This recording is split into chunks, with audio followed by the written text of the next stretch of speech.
ఓం సాయిరామ్. సాయి భక్తులందరికీ నమస్కారం అండి. సాయిబాబా దయ వల్ల ప్రతి ఒక్కరి కుటుంబం ఎక్కడున్నా కూడా సుఖంగా, సంతోషంగా ఎప్పుడు కూడా ఆయుర ఆరోగ్యాలతో ఆనందంగా ఉండాలని చెప్పి సాయి తరపున నేను కూడా కోరుకుంటున్నాను. ఈరోజు వీడియోలో మన సాయి పిలుపు ఛానల్ నుండి మనకు వచ్చినటువంటి సందేశం ఏంటి, బాబాగారు మనతో ఏం చెప్పాలనుకుంటున్నారు అని మనం సాయి మాటలను తెలుసుకుందాం. తల్లి, నేను నీకు గుర్తు రాలేదా? నీ కోరికలన్నీ తీరుతాయి. సరిగ్గా 3 నెలలలోపు ఇదే జరుగుతుంది అని మనకు బాబాగారైతే ఈ సందేశాన్ని మన ముందుకైతే తీసుకొచ్చారు. ఇలా బాబాగారు ఎందుకు చెప్తున్నారు అని మనం సాయి మాటలను తెలుసుకుందాం.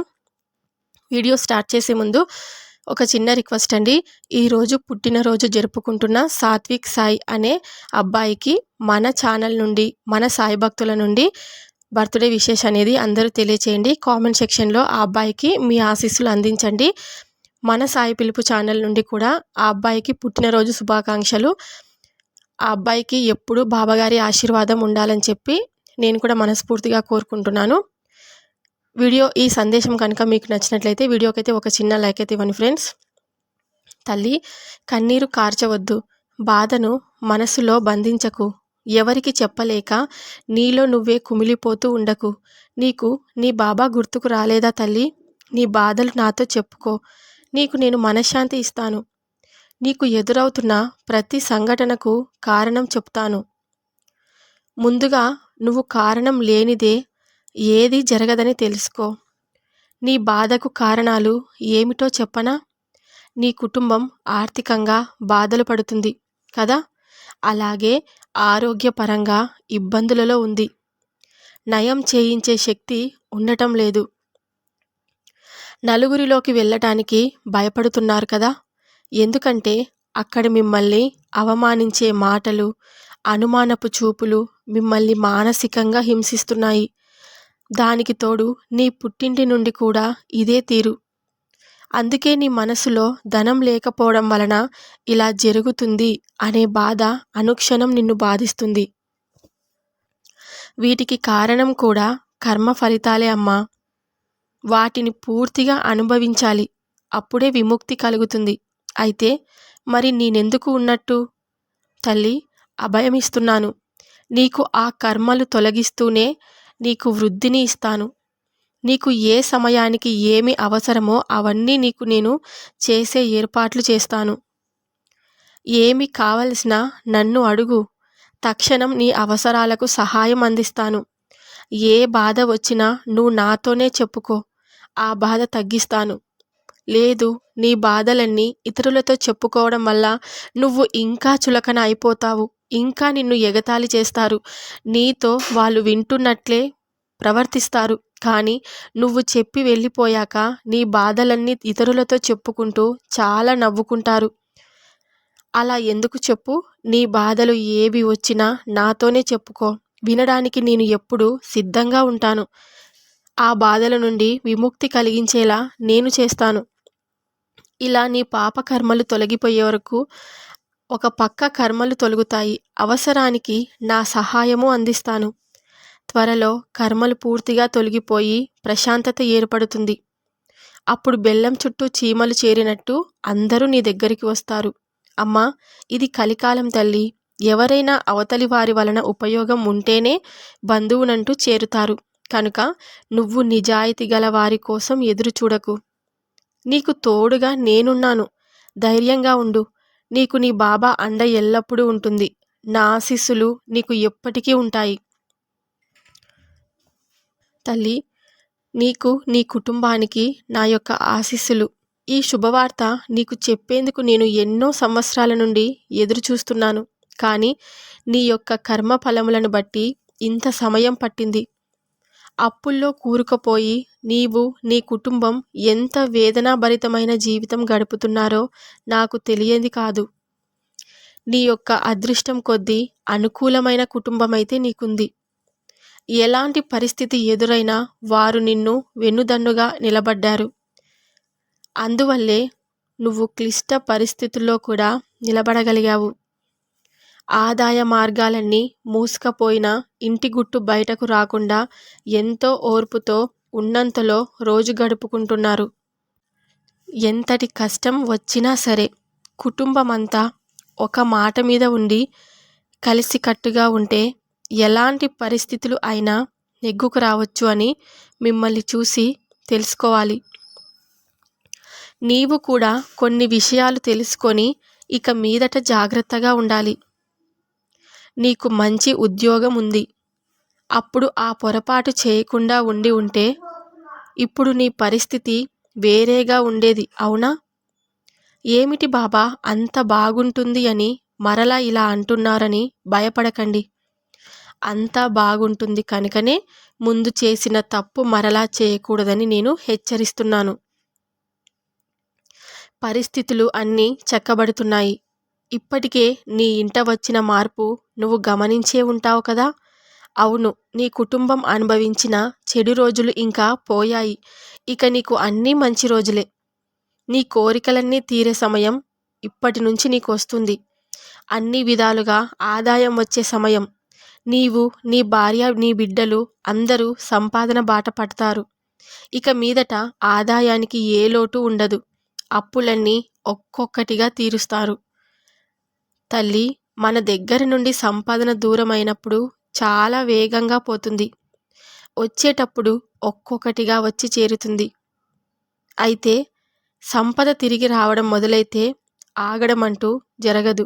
స్థాయి పెరిగింది కదా అని గర్వం రానివ్వకు. ఇక అన్నీ శుభకరమైన రోజులే.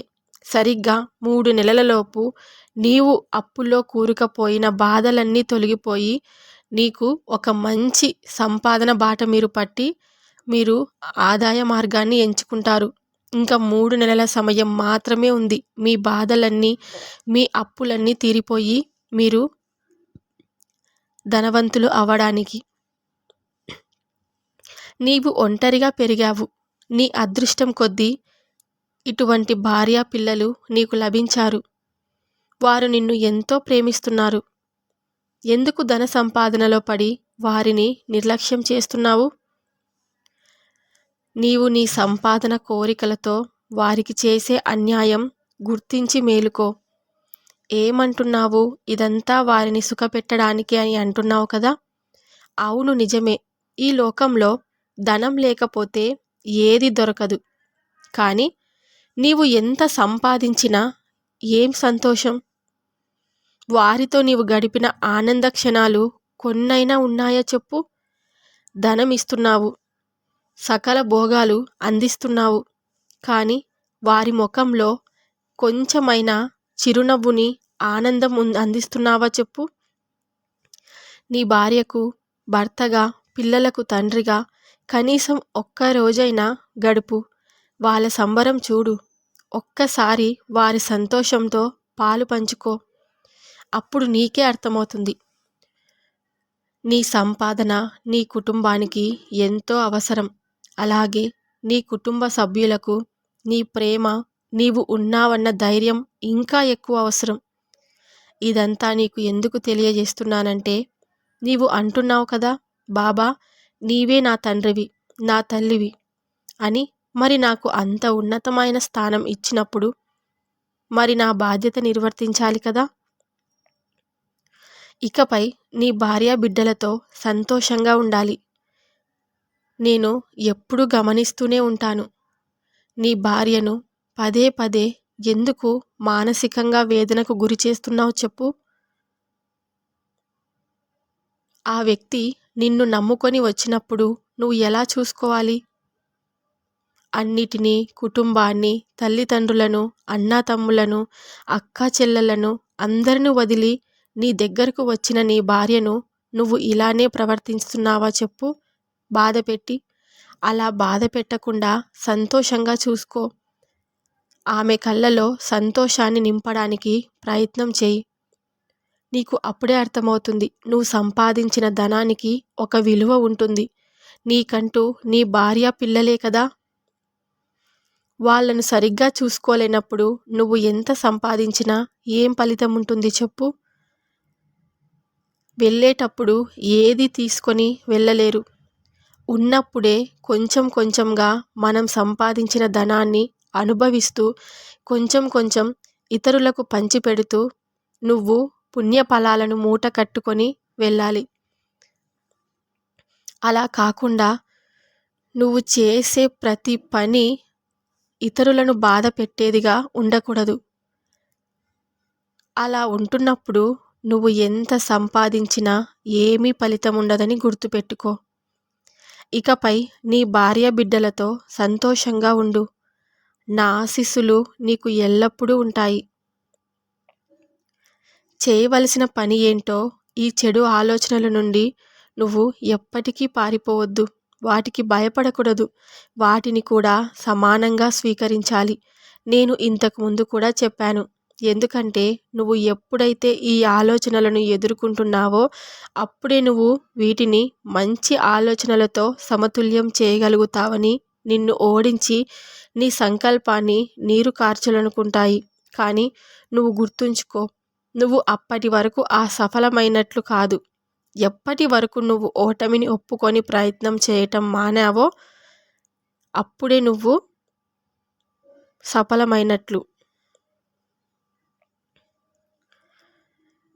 ఏమి కోల్పోయావో అన్నీ తిరిగి పొందుతావు. ఎవరినైనా సరే పోగొట్టుకున్నవన్నీ అన్నీ పొందుతారు.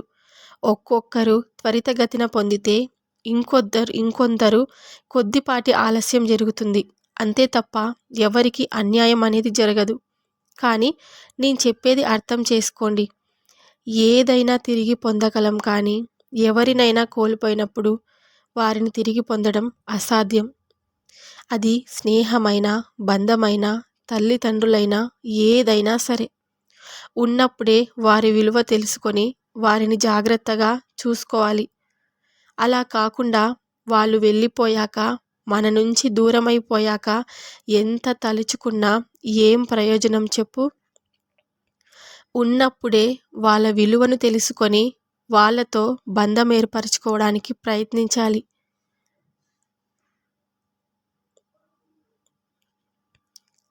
ఈ రోజుకు 3 నెలల లోపున నీ అప్పులన్నీ ఖచ్చితంగా తీరి నీ సొంత ఇల్లు కట్టుకోవడానికి ప్రణాళికలు వేసి విజయం సాధిస్తావు.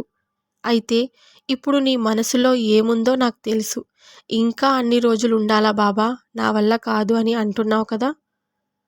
మన దగ్గర నుండి సంపాదన దూరమైనప్పుడు చాలా వేగంగా పోతుంది.